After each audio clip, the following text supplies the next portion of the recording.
Hello guys, so చిన్న work ఉందని చెప్పేసి భీమవరం వచ్చాననమాట. ఇంకా నేను భీమవరం వచ్చాను అంటే డెఫినెట్గా ఒక స్వీట్ షాప్కి అయితే వెళ్తాను. అది మనకి పాత బస్ స్టాండ్ దగ్గర జ్యోతి స్వీట్స్ అండ్ బేకరీ అని చెప్పి ఒక షాప్ ఉంటుంది.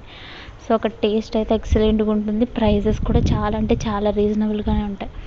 సో మీలో ఎవరైనా ట్రై చేసి ఉంటే కనుక కామెంట్ చేయండి. సో ఇంకా ఆ రోజు మేము వెళ్ళింది సాటర్డే అనమాట. ఇంకా సాటర్డే నేను ఇంకా ఫుడ్ అదేం తిన్నా అని చెప్పేసి ఇంకా మా తమ్ముడి దగ్గరలో శ్రీనివాస రెస్టారెంట్ ఉంటే అక్కడికి వెళ్ళామన్నమాట. తను చికెన్ ఫ్రైడ్ రైస్ ఆర్డర్ చేసుకున్న టేస్ట్ అది కూడా బాగానే ఉంది. సిట్టింగ్ అది కూడా పర్లేదు బాగానే ఉంది. ఇది వచ్చేసరికి మనకి ఉండి బైపాస్ రోడ్లో ఉందన్నమాట. సో మీలో ఎవరైనా విజిట్ చేసి ఉంటే ఫుడ్ ఎలా ఉంది ఏంటనేది కూడా కామెంట్ చేయండి. ఇంకా భీమవరంలో ఎండలు మామూలుగా ఫుల్ ఉన్నాయి. సో ఇంకా డీమార్ట్ అవి కూడా వెళ్దాం అనుకున్నాం కానీ కాకపోతే ఇంకా టైం సరిపోలేదు. ఇంకా అలా ఒక జ్యూస్ తాగేసి ఇంటికి రిటర్న్ అయిపోయామన్నమాట.